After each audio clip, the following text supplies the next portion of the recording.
quand je vous écoute, on a la sensation d'être dans Matrix, finalement. Exactement, exactement.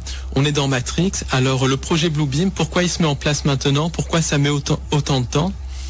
Parce que justement, les entités sans âme ont besoin du consentement de l'humain pour manipuler les gens. Alors, pour qu'une manipulation marche, la personne manipulée doit consentir à être manipulée. Alors, le consentement peut s'obtenir par le silence, qui ne dit rien consent, ou on peut leurrer les gens à consentir. Par exemple, un des modèles de consentement les plus basiques, c'est la démocratie, ou démocratie comme je l'appelle, parce que la démocratie n'existe absolument pas et n'a jamais existé. La démocratie, c'est une illusion. À chaque élection présidentielle, on donne aux gens le choix de choisir entre deux partis différents, alors que c'est deux faces d'une même pièce. Oui, mais qu'est-ce que vous voulez proposer alors? Parce qu'on avait reçu Étienne Chouard également qui nous avait parlé de tout cela. Je lui avais dit quelle est la solution, parce que ne pas voter, c'est quelque chose qui moi me gêne, parce que alors je suis peut-être pas initié, je comprends pas tout ce que vous me dites, mais en tout cas moi on m'a donné la possibilité de mettre un bulletin dans l'urne, de droite, de gauche, d'extrême droite, d'extrême gauche, etc. Et puis je me dis que finalement au cours du temps, on voit encore qu'il y a quand même certains pays qui sont toujours sur un régime de dictateur, et puis d'autres qui sont en tout cas de ce côté-ci de l'Atlantique plutôt des régimes de démocratie. Alors même si je pense que quand vous me parlez de dictature, c'est la dictature de la finance, etc. C'est ce que vous avez. Mais on est quand même vachement plus libre qu'au Mali, par exemple, où on voyait que, vous voyez, on est quand même. Encore qu'au Mali, il y a un génocide qui est en train d'avoir lieu, une guerre coloniale qui est en train d'avoir lieu, parce que quand un régime est à bout de souffle, quand un régime veut détourner l'attention des choses, il envoie les troupes pour des guerres coloniales. C'est arrivé dans les années 70. Vous êtes en train de me dire qu'en fait c'est pour c'est un leurre, en fait, c'est ça? Exactement, pour gommer la politique de François Hollande, c'est ça? Alors, la guerre du Mali, donc justement, on peut en parler. Ça. Pas trop, parce qu'on va surtout revenir sur le projet Bluebeam, mais non, mais allez-y vite fait. Oui, la guerre au Mali, donc, elle peut s'interpréter à plusieurs niveaux. En premier lieu, donc, c'est un espèce de leurre pour créer une guerre, pour détourner les gens de toute l'austérité économique qui est en train de se mettre en place. On peut élaborer là-dessus. En second lieu, c'est une guerre pour s'emparer des richesses du Mali. C'est un pays qui est extrêmement riche en pétrole, en hydrocarbures, en minerais. Oui, mais il y a quand même une base au départ. On est là quand même pour les aider. On peut pas laisser faire les exactions, tout ce qui se passe quand même en Mali. Mais les gens qui sont derrière les exactions sont financés par la CIA.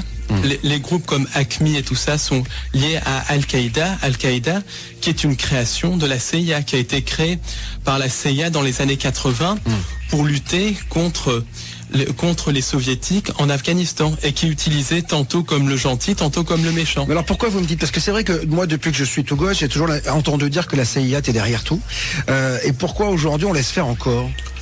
Aujourd'hui on laisse faire. Tout le monde le sait, pourquoi on laisse faire? Le problème, c'est que ce n'est pas la CIA qui est derrière les choses. La CIA, c'est le bras armé, l'Amérique, c'est le bras armé, mais ce qui est derrière, c'est des sociétés secrètes européennes. Et les gens le savent, mais ils ne disent rien. Et donc, quand les gens ne disent rien, ils consentent. Parce que les gens sont trop occupés par la bière qui est offrée, par leur match de foot, par leur quotidien, par aller s'envoyer en l'air les week-ends. Mais dites-moi, vous devez être super malheureux finalement, vous? Pas du tout. Ah bon? Parce que quand vous faites le constat, j'ai l'impression qu'on est dans la merde, que finalement on est totalement manipulé. Et je me dis, comment vous arrivez-vous à avoir votre petite lumière de bonheur? Alors ma petite lumière de bonheur, c'est par mes proches, d'ailleurs, qui est ici. Ma petite lumière de bonheur aussi, c'est par cette recherche, en transmettant cette information aux gens, en leur disant comment se libérer. Et puis en ayant compris qu'il y a autre chose que ce monde de merde, et en ayant compris notre véritable nature, qui est une nature divine, et en essayant de comprendre les règles du jeu. Et les règles du jeu, c'est justement de comprendre qu'on est dans une matrice, qu'on est prisonnier de ce système, de cette lumière artificielle qu'on peut appeler lumière luciférienne, qu'on peut appeler la matrice, qu'on peut appeler l'égrégore. Et le but du jeu, c'est de sortir de ça. La matrice, nous sommes en plein dedans. Des entités seraient là derrière ce projet Bluebeam. Des entités qui n'ont pas un but très sympathique à notre égard, Paul. Exactement. Globalement, leur but en fait, c'est nous utiliser comme pile électrique. Et le film Matrix est très révélateur en cela. Et à terme, le but, c'est de créer les univers, recréer les univers inorganiques, recréer ce qu'on appelle les interunivers sur Terre, c'est-à-dire de faire fusionner l'homme avec la machine, c'est la société transhumaniste, et tout cela, ça implique le génocide de plusieurs milliards de personnes. C'est ce qu'on appelle le nouvel ordre mondial, en fait. C'est le nouvel ordre mondial, mais qui est un ordre transhumaniste, eugéniste, avec le génocide de plusieurs milliards de personnes, en particulier les races dites inférieures par les entités qui nous dirigent, parce que ces entités et les Illuminati sont profondément racistes. Les terriens, on est des races inférieures, c'est ça, par rapport à ces entités? Les terriens, on est à la fois des races inférieures, parce qu'on n'a pas la technologie, mais aussi des races supérieures. Elles nous craignent et elles nous utilisent, parce que si on se réveille, on a l'étincelle divine que ces entités n'ont pas. Et c'est nous, et elles nous leurrent à créer notre propre asservissement, notre propre prison, parce qu'elles n'ont pas de capacité créatrice. C'est nous qui créons notre prison pour eux. Mais essentiellement, il y a un atout fondamental sur la Terre, c'est la race humaine. Et la race humaine semble posséder une étincelle divine extrêmement importante. Et en plus, il y a toute cette diversité de vie sur Terre qui, d'après ce que disent certains contactés extraterrestres, ne se retrouve pas ailleurs dans l'univers. Donc il y a plein de raisons à ça. Alors, maintenant, j'ai envie de savoir comment ça va se passer, en tout cas là dans les années qui viennent, comment ça se passe, quel est le process, quoi. Alors le process, déjà, c'est notre choix, où on retrouve notre vraie nature avec l'aide des nouvelles vibrations qui sont en train d'arriver, sur lesquelles je reparlerai un petit peu plus tard. On sort de la matrice et on retrouve notre vraie nature, notre nature divine qu'on n'aurait jamais dû perdre. Ou bien c'est quoi cette nature divine qu'on a perdue? Cette nature divine, c'est essentiellement la nature de créateur infini. On est capable de créer notre réalité. On est possibilité infinie. On est capable de créer. J'essaie de comprendre, Paul. Créer notre réalité, ça veut dire quoi? On est des êtres créateurs. À un moment donné, avant qu'il y eut cette arrivée d'entités extraterrestres sans âme, on pouvait littéralement créer par la pensée. On le peut toujours, mais c'est beaucoup plus voilé et tout ça. D'accord. On est des êtres créateurs, on est capable de tout, et surtout on a notre connexion divine. On est possibilité infinie. On va parler de l'ADN dans un instant. Exactement. Parce que je crois qu'il y a un programme à l'intérieur de notre ADN. Restez donc avec nous, c'est passionnant, le projet Bluebeam, le Bluebeam Project, si vous parlez bilingue comme moi. Je parle bilingue. Je parle bilingue, moi, monsieur. C'est comme ça, c'est Ado, mon nom est Bob et je vous dis toute la vérité. Ça réagit énormément, mon Elliot. Il y a beaucoup de questions pour savoir de quoi se nourrissent les entités sans âme. Alors, ces entités derrière le nouvel ordre mondial, globalement, se nourrissent de deux choses. Alors, elles se nourrissent de sang humain par l'intermédiaire des Illuminati, en possédant les Illuminati, et surtout de nos peurs, de toutes nos émotions liées à la peur. Et ça explique la recrudescence de rituels sataniques à travers le monde, parce que les réseaux sataniques sont une réalité. Le satanisme, c'est un cancer de la société, c'est ce qui fait tourner les Illuminati.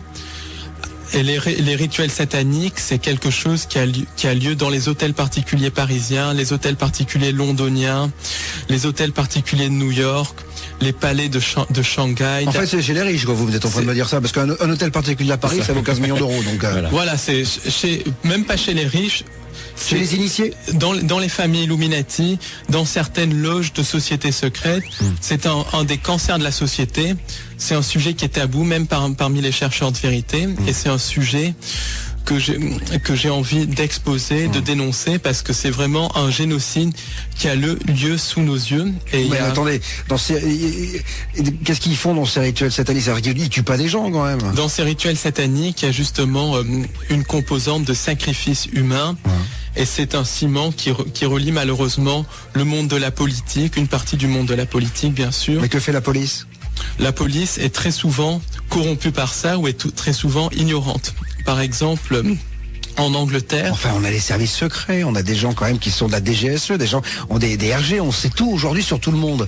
Alors, on peut pas croire, Paul, qu'il y a des gens dans des hôtels particuliers qui font des sacrifices humains, qui se nourrissent de sang, et que la police ne fait rien et qu'on ne le sache pas. Beaucoup de gens dans les services secrets sont complices de tout cela à un certain niveau. Beaucoup de gens à un certain niveau dans la police, et encore une fois, pas tous, sont complices de ça.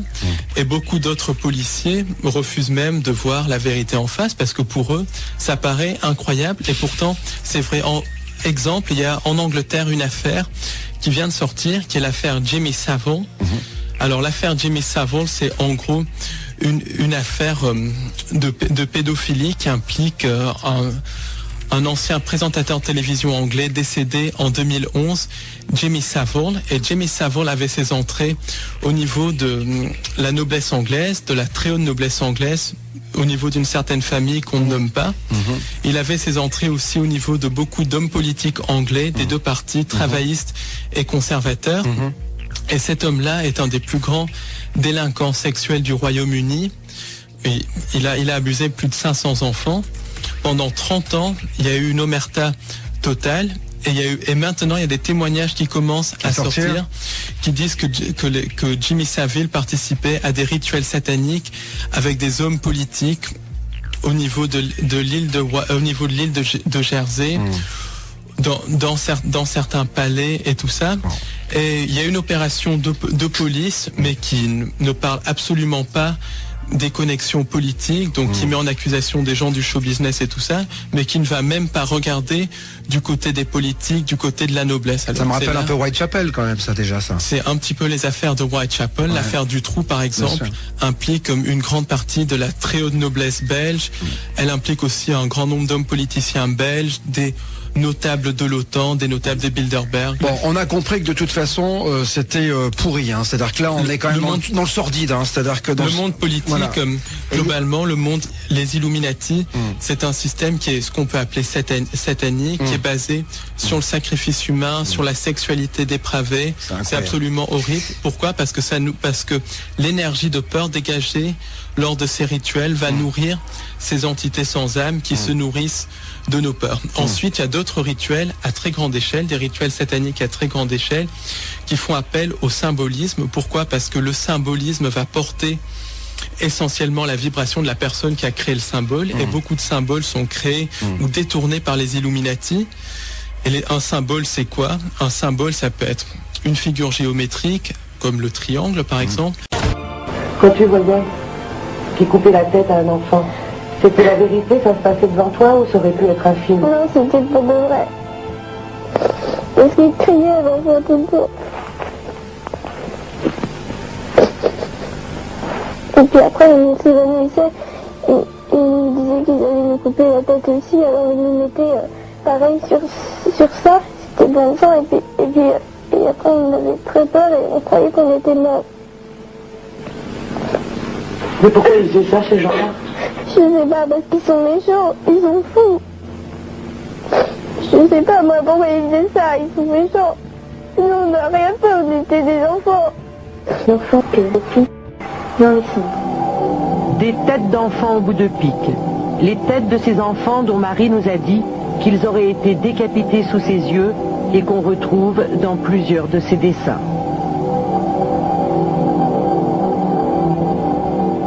Pour accéder à ces sous-sols, Marie décrit en surface un immeuble, une sorte de grand hôtel avec tapis rouge face à un rond-point dans Paris ou sa région. Un bâtiment chic orné d'un perron en arrondi. De chaque côté de la porte d'entrée, de grandes baies vitrées. À gauche de l'immeuble, un espace vert dissimulé par une grille. Die heute 15-Jährige spricht in unseren Interviews von satanischen Zeremonien.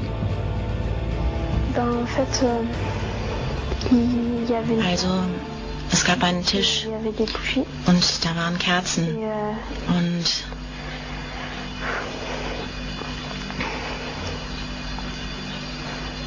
was für Kerzen? Kerzen eben. Und wo waren die? Waren sie überall? Also, da gab es diesen Tisch und rundherum waren die Kerzen aufgebaut. Waren Leute da? Meine Vergewaltiger. Kannst du sagen, was passiert ist, ohne Details zu nennen? Also, sie haben das Kind zersägt. Sie haben ein Kind zersägt? Sie haben Teile von seinem Körper abgetrennt. Womit? Mit einem elektrischen Messer.